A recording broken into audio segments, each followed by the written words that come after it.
ज्योति और आलोक मौर्य की खबर के बाद अब इन शहरों से आई ऐसी खबर।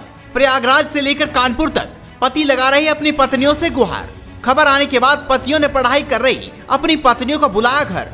उत्तर प्रदेश के बरेली जिले के एसडीएम ज्योति मौर्य और उनके पति आलोक मौर्य के बीच विवाद सामने आने के बाद पूरे देश में कई इलाकों से ऐसी खबरें सामने आ रही हैं। ज्योति मौर्य को उनके पति ने मजदूरी करके पढ़ाया लिखाया और जब वह एसडीएम बन गई तो उन्होंने पति से कम ही वास्ता रखा।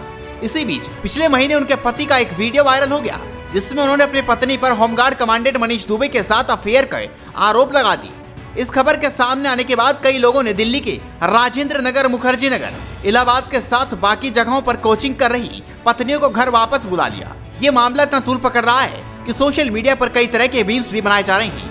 ज्योति आलोक मौर्य का केस सामने आने के बाद कुछ और भी ऐसी खबरें सामने आई हैं जिनमें शादी के बाद नौकरी लगने के बाद पार्टनर को छोड़ दिया गया या उनके साथ गलत व्यवहार किया गया। कानपुर देहात के अर्जुन मौर्य ने अपनी पत्नी पर भी ज्योति मौर्य की तरह ही आरोप लगाए हैं। उन्होंने कहा है कि मेहनत मजदूरी करके अपनी पत्नी को पढ़ाया लिखाया, मेडिकल कॉलेज में नर्सिंग की ट्रेनिंग दिलवाई, लोन लेकर उसकी पढ़ाई का खर्चा उठाया, लेकिन जैसे ही पत्नी की नौकरी लग गई उसने पति से नाता तोड़ दिया। अर्जुन का कहना है कि मजदूरी करते हैं। उन्होंने पुलिस को शिकायत में बताया कि उनकी पत्नी सविता उन्हें धमकियां भी दिलवा रही है। इतना ही नहीं, सविता पर यह भी आरोप है कि उन्हें अपने पति को नौकरी मिलने के बाद काला और नाटा कहकर छोड़ दिया। हालांकि पुलिस मामले की जांच में जुट गई है। उत्तर प्रदेश के कन्नौज में एक महिला ने राज्य मंत्री के सामने अपनी पढ़ाई जारी रखने का आदेश देने की गुहार लगाई है। मामला जिले के दलेलपुर गाँव का है, जहाँ पर दीक्षा नाम की एक महिला ने जन सुनवाई में मंत्री से गुहार लगाई।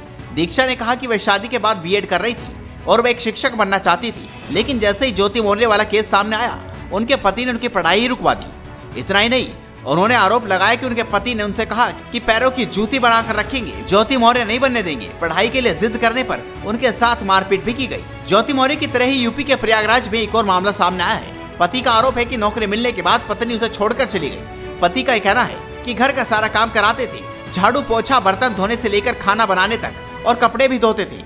उसको पढ़ाने के लिए जमीन बेच डाली और जब उसकी नौकरी लग गई तो छोड़कर चली गई। मामला प्रयागराज के मेजा इलाके का है। पति रविंद्र कुमार का आरोप है कि पत्नी जान से मरवाने की कोशिश कर रही है। हमारी शादी 2016 में हुई थी। जब हमारी उससे शादी हुई तो वह 11वीं तक पढ़ी थी। इसके बाद ग्रेजुएशन कराया। 2018 में सिपाही की नौकरी लगते ही उसके व्यवहार में बदलाव आने लगा।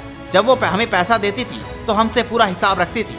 इसके कुछ दिन बाद वह हमें छोड़कर चली गई। पति रविंद्र कुमार ने थाने में शिकायत दी है और न्याय की गुहार लगाई है। तो आप इस वीडियो पर अपनी राय दीजिए, इस वीडियो को शेयर कीजिए और जुड़े रहिए हेडलाइंस उत्तर प्रदेश के साथ।